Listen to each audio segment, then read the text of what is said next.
You're watching Public Affairs. Berkowitz is my name and politics is our game.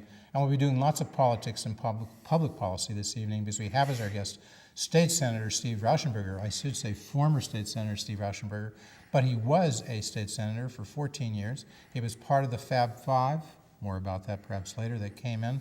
Five fabulous Republican senators who came into the state Senate in 1992, spent 14 years in that body.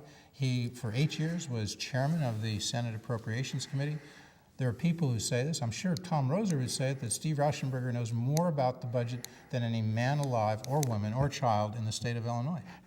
Is that right, Steve? No, that's not right. But Tom would say that, right? Well, he might say that. I probably know as much about the state budget as any elected official, but there's some people in Springfield know better than I do. All right, but you do know a lot about the budget. Yes, I do. In all modesty, you'd have to say that. So we've got a budget expert here. Look, the state is imploding as we tape this show on Valentine's Day. Happy Valentine's Day belatedly to all you folks out there who I should be saying it to, whoever that would be. So we're taping this on February 14th, the year 2010. You're probably, if you watch it on YouTube, you may see it a few days later. If you're watching in the Chicago metro suburbs, you could be seeing it a week later in Rockford, Aurora, Chicago, a week or two later. But the state is in a mess, most people would say. The state of Illinois, unemployment is higher than the national average. We probably have more unfunded debt, unfunded pension liabilities in the state of Illinois than perhaps any other state. We've got people saying that the deficit is $11 billion. We have high taxes, and some people want to make them higher. High rates of growth of spending. It's an absolute mess. Would that be right, Steve? I think that's a good description. It is an absolute mess. All right, so we're going to be talking about that mess and how to clean it up. We'll be talking a little bit about the state of the GOP, the Republican Party in Illinois, and the Democratic Party, and the recent primaries and where that leaves things. Talking about education and healthcare and transportation, the things that I guess it was Dan Proft who called those the big ticket systems of the state of Illinois that require reform. But without any further ado, and we'll give you more about Steve Rauschenberger as we get in, but he is running in the 22nd District to reclaim his old seat. And that district is where, Steve? It's the Elgin area, Streamwood, Bartlett, Hanover Park, major portions of Hoffman Estate, and part of Schaumburg. Okay. Let's say you knew Barack Obama because you were a state senator there for all of the time when he was a state senator, right? Yes. 96 to 2004. Yes. You were both in the state Senate. Like, how's he doing? He's been there over a year. I mean, I know you took some shots at him before he was there, but if you try to be objective, which I know it's hard, but try. And I say that as a compliment, because obviously Steve is a partisan Republican. There are partisan Democrats, nothing wrong with that. But being as objective as you can, how's he doing? Well, from a public policy point of view, the issues and the proposals that he's got out there, I'd give him a pretty low grade because I don't agree with them. But as far as a first-year president, considering the experience and background he had, I'd give him a C minus so far. I mean, I think he's got a great opportunity right now to turn his administration. Now that he's kind of heard from the voters of New Jersey, Virginia, and Massachusetts. The real question is whether Barack has got advisors around him that are astute enough to tell him it's time to pivot. So what should he do specifically in the second year? And then we'll get to state issues. Well, I think he really has to begin to be bipartisan and move to the center. Give me an example. Well, healthcare. I mean, the healthcare proposal that was put out there is based on Nancy Pelosi's 100% Democratic voted. It's the dream bill for people who live in San Francisco. It's not for America. But it had the support of 59 Democratic 59 U.S. senators, Democratic, and then they thought they had 60, and when they lost the 60th Senate vote. But that's not the point. The point is it was never right for America, and Barack should know that and probably does. This was Nancy Pelosi and kind of the left side of the Democratic Party's dream. They twisted a lot of arms of moderate Democrats to vote for it. They were close to bullying every Democrat in the Senate to vote for it, and Massachusetts rescued those senators from a vote they didn't want to make. So now it's a chance to say, okay, we've got one marker out there. Let's get in and talk about the issues that really matter. I think it's a great starting point. If he now whistles in the Republican side and says, okay, let's go, point by point. Where are we headed? What could you accept about that health care plan now? What elements of it, if any, could you accept? Well, I think a lot of Americans want universal access to health care, and I think we can all You be can accept for that. that. Some plan to give more coverage, right? Absolutely. How much more coverage could you sign on to? I don't know. That's not the point. It's not the percentage, and I'm not going to rewrite the bill. But But the you second would thing, go for some attempts to give more coverage than is currently the case? yes, yeah. And I think every Republican out there would too. Okay, that's I don't number think. one. I mean, that's a place you can build consensus. What else around. could you? I think you can build consensus around the idea that people are very, very concerned about prior medical conditions preventing them from being able to move their insurance. Pre-existing conditions need to be dealt with, and that needs to be dealt with on a national pooling basis. And I think both sides can agree to that. We just need a more modest scope and proposal. I think both sides can agree on opening up the insurance market and making sure that people in Illinois should be able to buy a licensed product from Indiana and vice versa. So that's an addition. That's the Republican addition. Well, yeah, I'm That's just saying. one Republican Well, yeah, addition. but I'm just saying the Democrats agreed with that too. What else? What else do you think so I you mean, can get agreement? Anything else you can get Probably, agreement on yes. that the Republicans would like to see Yeah, there? pooling. I think broadening the rating pools. So I'm just saying there's a core of things. Tort reform, malpractice reform. That's not going to happen, right? Well, Politically, it's not going to happen. I think that has to be a part of a trade-off.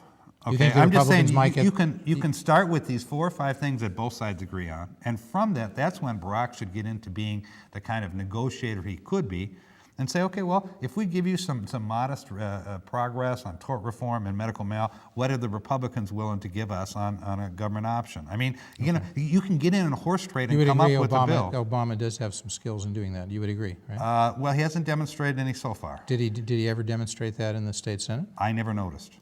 Okay, when he worked with Kirk Dillard on capital punishment reform, you'd say that That you was give him no that credit. was You an said- urban legend that 2 guys used to You're saying the politically advance their Tribune careers. did that, and Dillard and Obama didn't contribute much. That's your allegation, right? Well, the Tribune didn't write that bill.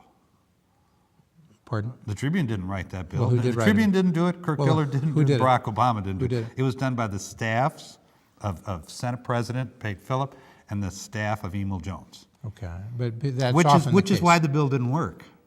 The bill Capital under there no capital under, punishment reform hasn't worked. oh no okay I thought you were talking about the ethics reform that I the said two of I them meant to take say care capital punishment. Okay, Did well, that work? I don't know. Let's go back on I'm more of an expert. on I- capital punishment reform.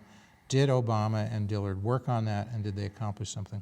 They both worked on it. Did they accomplish something? I really don't I'm not an expert on criminal That law. you don't know, okay. I really don't. Ethics reform. You're saying that was put forth. That was a that joke. was put forth by Pate and by Emil Jones and the staffs. To satisfy the public outcry, and they passed a bill under which no one has ever been charged, no one has ever been disciplined, and no one has ever Dillard says he sat in this chair and said that bill is mainly responsible for the disclosure of campaign contributions. That's absolutely not that we currently true. have. Absolutely untrue. Is that right? No. You had that from before that bill? Yes.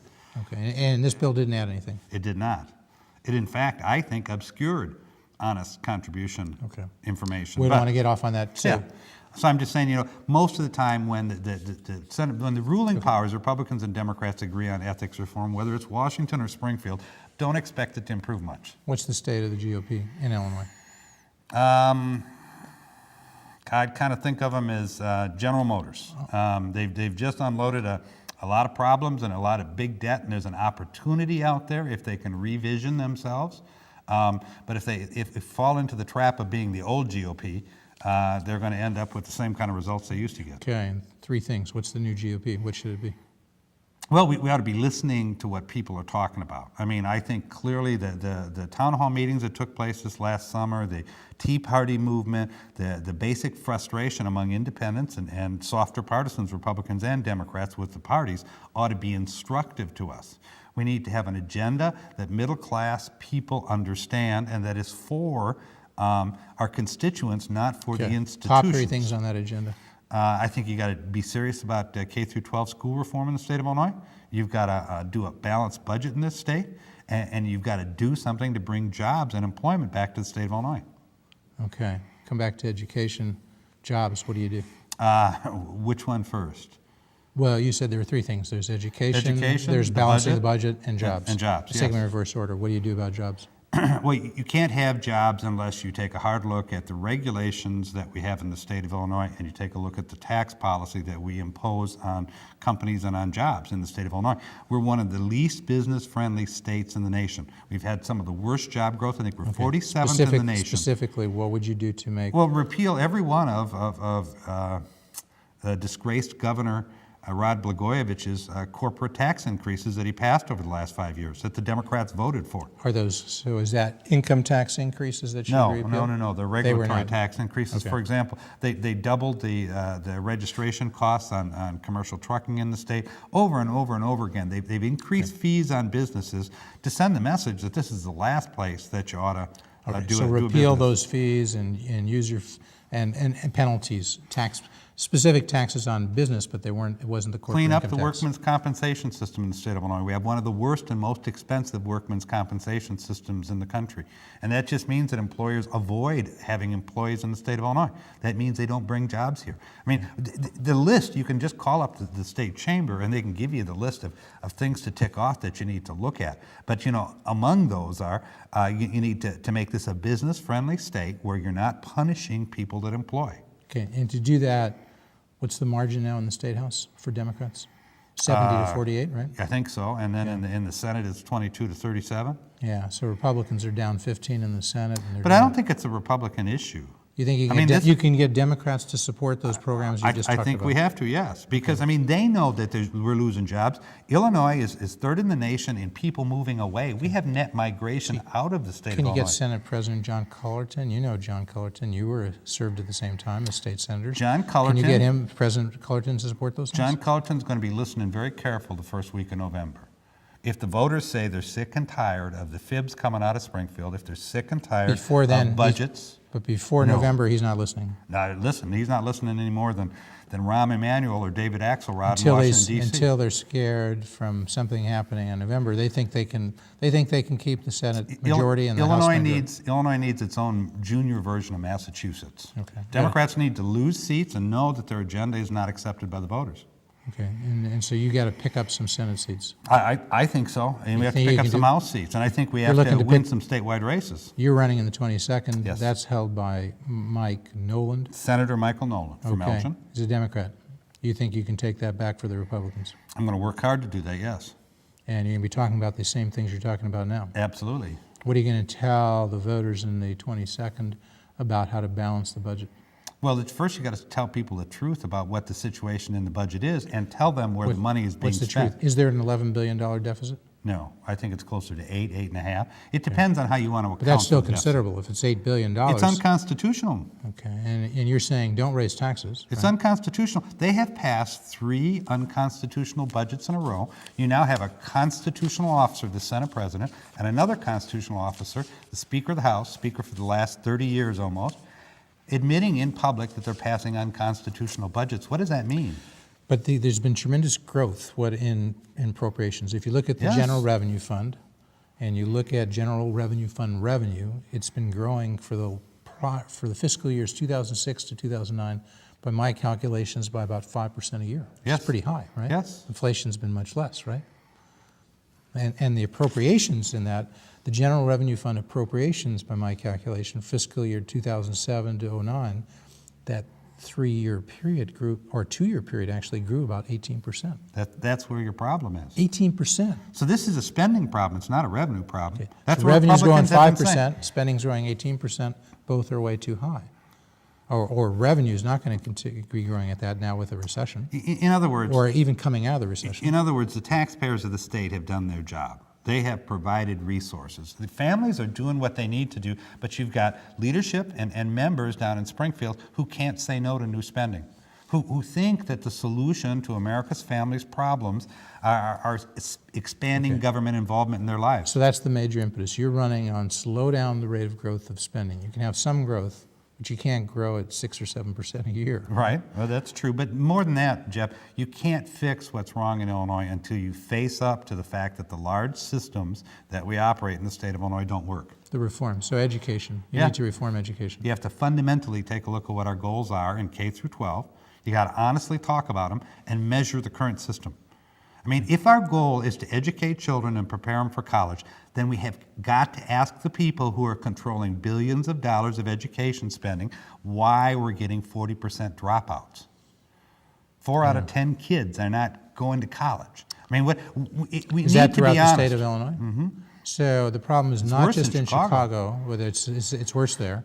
The problem is substantial in Decatur, East Chicago, Springfield, Rockford. the big challenges in the Elgin area. I mean, Chicago highlights the worst of the cases, but it's not the only problem in the state. And what's more, we just have to face up to the fact that we're running a system today that's very good for the adults that work in it, pays good wages, has a good retirement system, and has good working conditions. It just isn't performing for kids. Aside from performance, now you've said, I think, elsewhere that spending in education for the last, 20 years has been growing about 6% a year? Yeah, about Is that about inflation twice. adjusted? But is that inflation It's inflation adjusted. So it's real growth? Yeah, it's grown at twice the rate of other growth. So And- spending in education is not our problem. We are spending more than enough money. When But you talk everybody, about, even Republicans go around saying, oh, we have to do this, we have to keep spending more in education. Don't you hear that from a lot of Republicans? I hear that from some Republicans, and they're wrong. So you've got to you've got to clean up your own party on that issue, right? Oh, no, it's not about cleaning up our party. It doesn't make any difference what Republicans say. What matters is what's happening to our kids. Well, it Okay? matters in terms of them getting we had elected.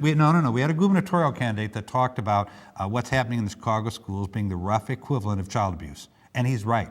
It's time that we talk Who was that honestly. candidate? It was Dan Proft that said that. And you supported Dan. I supported Dan Proft. And what did he yes. get? 8% of the It vote? doesn't make any difference what he got. What did he get? 8% of the We vote? need to talk about what's important Steve, to you got to kids. answer questions. What did he get? No, I 8% of don't. the- Listen, you're the expert. He What did get he 8% of the vote. Sounds good to me. He got my vote. So how do you get people, if you like that idea, that's the point, not to denigrate Dan, we know and respect Dan.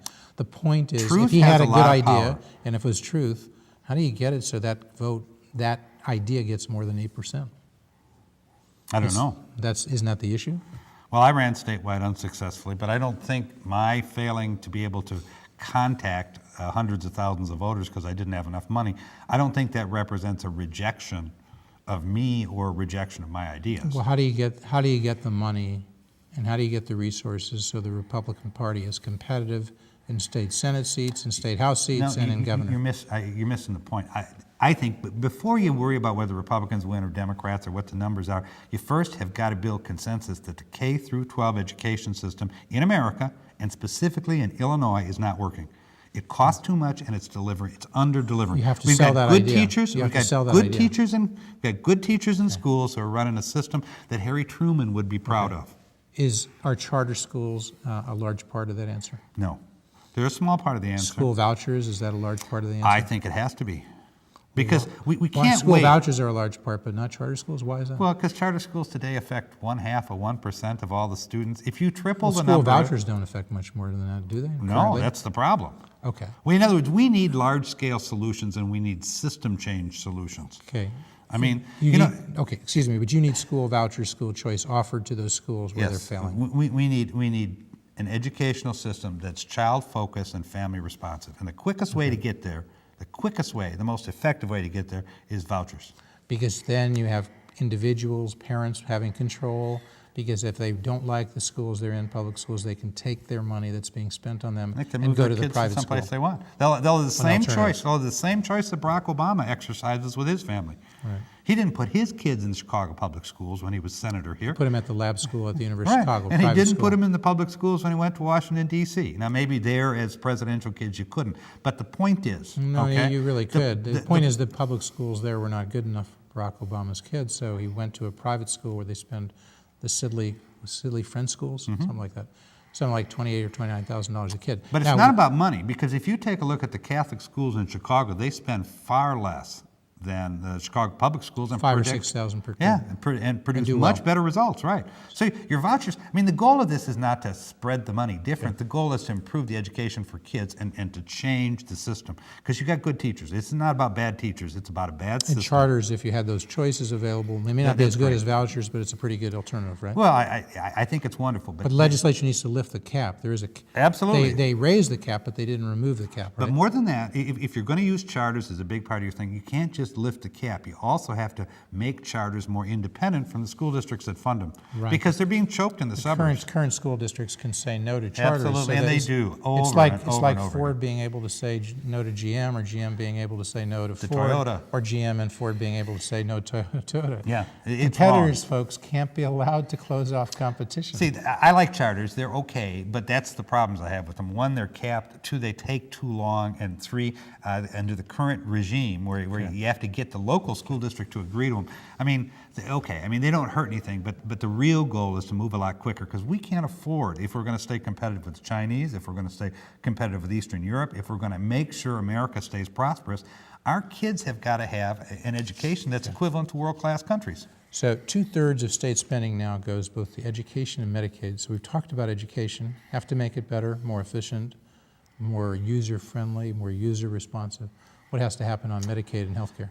Well, you need to tell yourself the truth about what's happening there first. You got to do an honest analysis. We're operating the Medicaid system on a rate structure that was designed for Medicare patients in the late 1970s. Okay? I mean, we're working on a 30-year-old rate structure that looks like a Rube Goldberg machine. So across the state, we're spending too much on the wrong things and not enough on stuff that needs to be done. Okay? Right. You're overfunding your healthcare system in the United States and in the state of Illinois. You have to have more choice, more vouchers, more allowing people to get money or assistance from the state and say, where do they want to go? But managed care is not the only solution there. You've really got to take a look at the fundamental rates, what we pay for. Okay, but individuals need to be given something similar to a voucher, and then they can decide whether to go to the public hospital, private hospital, or a clinic, right? You could, but more choice. Would that help? More competition? Well, it would help. It would help. Okay. But it's not as simple an answer as it is for education, because you can't build medical infrastructure as quickly or in the same way that you can open up educational and the scope is beyond our show, because the federal government is heavily involved, matching funds are heavily involved, regulations by the feds are heavily involved as to what the state can and can't do. So first you got to fix the rate structure. You got to roll back the unconstitutional expansion of kid care and that the Blagojevich administration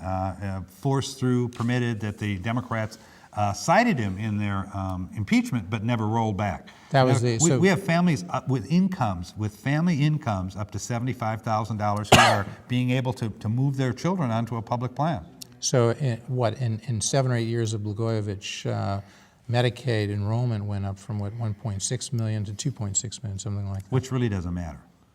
Well, the numbers went up and the costs went up, and as you say, it was expanded to people who may have actually had private insurance, but they went to cheaper because it was subsidized by the government. Right, in many cases free. They dropped their coverage on their children. So in that sense, because that matters, that you had that kind of expansion in enrollment. And people in need got less because now they're competing with people not in need. Right, and we moved those kids to the only health insurance system that no legislator in Springfield would willingly join.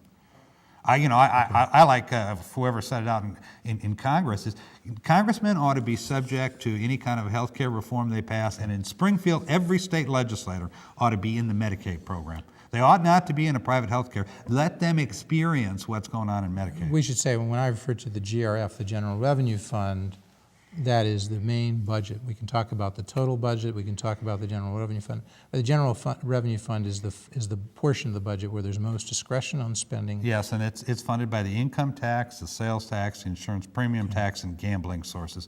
The rest of the budget's the capital budget, and those are the appropriations and large-scale construction programs and things that are funded not by state taxpayers, but by like the nurses in their own education and disciplinary fund, or the doctors in their licensure fund. So yeah, the core of the budget that people think about is the general funds budget. And John Tillman, you know John Tillman? Yes, I do. He's the executive director. He's the CEO of the Illinois Policy Institute. Been a guest on this show. They've done a nice job so far. He says you need to get spending in line with inflation and population growth. So spending growth in Illinois should be increasing at 2.4% a year. Yes, not or less. 9%. Or less, because you've had 10 years where the base has grown way too fast. So, and he says, and revenue should grow along the lines of what it has been historically, recent times, 4.8% a year. His point, if you do that, if you grow spending at 2.5% or so, and you have revenue coming in at 4.8%, you start accumulating surpluses. You use those surpluses to pay down the unfunded pension liability. As well as You agree with that? structural deficit. Yeah, Okay. there's truth in all those, except I'd be a little bit more aggressive. In other words, you can't just grow your appropriations on an inflated base. I mean, make your cuts, restructure K-12, restructure Medicaid, and then apply. So John and I are agreeing. I'm just arguing before that, you really have got to do some tough things on spending And cuts. pensions are enormous. They account for something like 12% of the budget, right? Yes, and they're a big problem. So you have to go toward a two-tier pension system. You have to reduce benefits or do something differently about new employees if you're going to be able to have a fiscally solvent pension system in the future. You agree? Yes, I agree. I agree. I think you need to shut down enrollment in the defined benefit plan. Now, I would like to have Mike Nolan on. We'll talk. Would you be willing to be on with him and have a Oh, little sure. debate? Yeah, I would enjoy it. You think he'll do it? Do you know Mike? I know Mike. Okay, get along. Sure. What's I get along with the everybody. main difference in opinion between what you've been saying and what you perceive Mike Nolan Senator thinks Nolan the wants to do? solution to the problem is to double the income tax. He voted that way down in Springfield. He That would be to believes- increase it from 3% to 5%, I think his vote was the Senate vote was 3 to 6. 3 to 6. Yeah, Okay. yeah, and Is they- that across they the board threw in- for all incomes or just high income people? Across the board, and they included some property tax relief in their proposal that was voted on. All right, but it's not an offset. You have a tremendous increase in No, revenue, it's not an right? offset. No, You're looking at $6 billion increase in revenue, something like that? 8 billion. 8 billion? 8 billion. Yes. All right, so Senator Nolan, if you want to come on, get in touch. We'll have you on separately. We'll have you on jointly. Because we're fair here. Want to give everybody a shot. Right. Certainly like to see you and Steve Rauschenberger on so the voters in that district could get a sense. I would enjoy that. I would enjoy that. All right. Overall, we started talking about the state GOP. Is it coming back? Because looking at the congressional races, in the 8th congressional district, you've got Joe Walsh taking on Melissa Bean. In the 11th, it's Debbie Hoverson's going to be facing, Adam Kinzinger. okay. In And the 14th. You got 14th. Foster is going to have to defend his seat against Randy Hultgren, a good state senator from the DuPage area. You think the Republicans have a good shot of picking up 3 congressional seats right there, the 11th, the 8th, and the 14th? I think yes. I think they're competitive in all 3 of those races. We've got good candidates. And I think the public is starting to understand that letting Nancy Pelosi run the country from the speaker's dais is not in the best interest of their kids. All right, we're going to continue to speak as the credits roll, but I very much want to thank our guest, former state senator and wannabe future state senator Steve Rauschenberger. You can find out more about Steve at www.steverauschenberger.com. He is a William and Mary undergraduate. William and Mary undergraduate. Yeah. 14 years in the state senate from 1992 to 2006. Started out running for governor in 2005 or thereabouts, and then switched Yes. over to run for lieutenant governor on the Gidberger ticket, which was Yeah. Gidwitz and Rauschenberger, right? Yeah, I guess Gidwitz so. for governor, you for lieutenant governor. Steve also ran in 2004 in the Republican primary. We should say he was running in the Republican primary for lieutenant governor in 2006. 2004, Steve ran in the Republican primary for the U.S. Senate seat. Came in third of 7 candidates, but he was known as Surging Steve because Steve had his own surge going on, right? Yeah, From different single from digits to Iraq. 21%, I think. Yeah, it was a tough race, but and that was Came the in same third. race that Barack Obama was successful on the Democratic side. All right, so it could have been different if Steve had perhaps won that race and have faced Barack Obama if he had beaten in the general election. Steve Rauschenberger, you could be president of the United States now, you think? That's right. All And I right, could have authored a just- children's book, but I haven't. All right, but so seriously, in the 10th, that's a tough race with Seals and Bob Dole, Robert Dole. That's now going to be an open seat because Kirk's Yes. leaving to run in the U.S. Senate. And Seals is a very good candidate. But Seals is going to have to explain why it's a good idea to give Nancy Pelosi and Harry Reid another vote. And Bob Dole, of course, the Republican, will be saying that's not a good idea. Yes, and I think he's got So a much there's sort of a stronger national case. referendum going on, but in that district, it is a Democratic district. Went heavily for Barack Obama, went for John Kerry. So Robert Dole has his work cut out for him to keep that a Republican seat. Yes, he Can the does. Republicans pick up a U.S. Senate seat? That is, can Mark Kirk be